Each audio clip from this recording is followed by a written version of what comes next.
যুক্তরাষ্ট্রের কংগ্রেসের নিম্নকক্ষ প্রতিনিধি পরিষদ গতকাল বৃহস্পতিবার প্রেসিডেন্ট ডোনাল্ড ট্রাম্পের প্রস্তাবিত নতুন কর ও ব্যয় বিল ওয়ান বিগ বিউটিফুল বিল নামে পরিচিত পাশ করেছে। এর আগে গত মঙ্গলবার বিলটি উচ্চকক্ষ সিনেটেও মাত্র এক ভোটের ব্যবধানে পাশ হয়।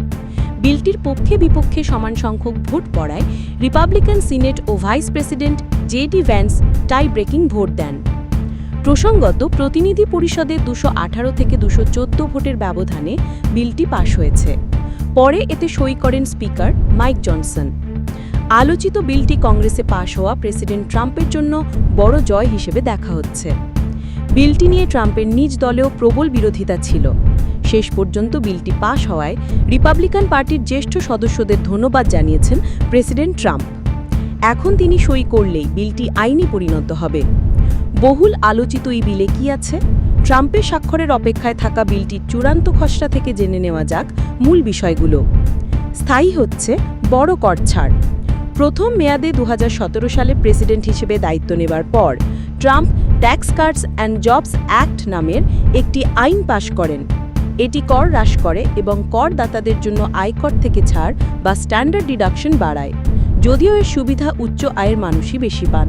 সুবিধা চলতি বছর অর্থাৎ 2025 সালের পর বাতিল হওয়ার কথা ছিল, তবে নতুন বিল এটি স্থায়ী করছে।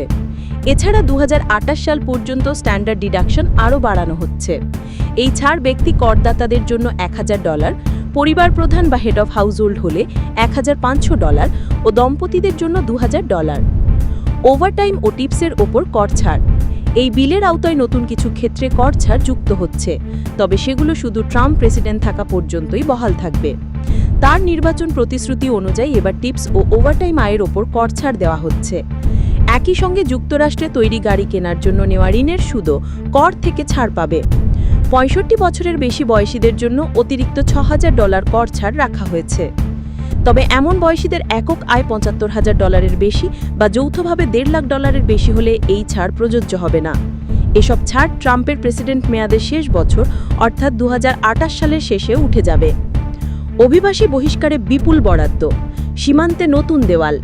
যুক্তরাষ্ট্রে বসবাসকারী অবৈধ অভিবাসীদের তাড়াতে প্রেসিডেন্ট ট্রাম্পের নেওয়া পরিকল্পনা বাস্তবায়নের অংশ হিসেবে immigration and customs enforcement ICE সংস্থাকে $45 বিলিয়ন বা $4500 কোটি দেওয়া হচ্ছে বন্দি শিবির পরিচালনার জন্য। এসব অভিবাসীদের বহিষ্কার কার্যক্রম পরিচালনায় আরও $14 বিলিয়ন বা $1400 কোটি এবং 2039 সালের মধ্যে নতুন 10,000 এজেন্ট নিয়োগে কয়েক বিলিয়ন ডলার অতিরিক্ত বরাদ্দ রাখা হয়েছে। এছাড়া মেক্সিকো সীমান্ত বরাবর নতুন প্রতিরক্ষা কাঠামো তৈরিতে $50 বিলিয়ন বা $5000 কোটি বরাদ্দ রাখা হয়েছে। এর মধ্যে দেওয়াল নির্মাণও অন্তর্ভুক্ত থাকতে পারে। কম মেডিকেড ও খাদ্য সহায়তা। নতুন বিলের ব্যয় কমাতে রিপাবলিকানরা যুক্তরাষ্ট্রে দুটি প্রধান সামাজিক নিরাপত্তা কর্মসূচির বাজেটে ছাঁটাই করেছেন। এই দুটি কর্মসূচি হল মেডিকেড বা দরিদ্র এবং প্রতিবন্ধিতার শিকার ব্যক্তিদের স্বাস্থ্যসেবা এবং সাপ্লিমেন্টাল নিউট্রিশন অ্যাসিস্ট্যান্স প্রোগ্রাম বা স্ন্যাপ খাদ্য সহায়তা কর্মসূচি। দুটি ক্ষেত্রেই বাজেট কমানোর পাশাপাশি নতুন কাজের শর্ত জুড়ে দেওয়া হচ্ছে। গবেষণা প্রতিষ্ঠান সেন্টার অন বাজেট অ্যান্ড প্রায়োরিটিজের হিসাবে এসব পরিবর্তনের কারণে যুক্তরাষ্ট্রে প্রায় 1,60,00,000 মানুষ স্বাস্থ্যসেবা সুবিধা হারাতে পারেন এবং প্রতি 5 স্ন্যাপগ্রাহীতার একজন অর্থাৎ 80 লক্ষ মানুষ খাদ্য সহায়তা থেকে বঞ্চিত হতে পারেন। বাতিল হচ্ছে সবুজ জ্বালানির কর সুবিধা। জো বাইডেন প্রেসিডেন্ট থাকার সময় এজন্য পরিবেশ বান্ধব যানবাহন ও প্রযুক্তি ব্যবহারে উৎসাহ দেওয়ার জন্য যে কর সুবিধা চালু হয়েছিল ট্রাম্পের নতুন বিলে তার অনেকটাই তুলে নেওয়া হচ্ছে। বৈদ্যুতিক গাড়ির কর ছাড় এবছরই শেষ হবে। বাড়িঘরে উন্নয়নে পরিবেশ বান্ধব বা বিদ্যুৎ সাশ্রয়ী যন্ত্রপাতি কিনতে যে ভর্তুকি পাওয়া যেত তাও বাদ দেওয়া হচ্ছে।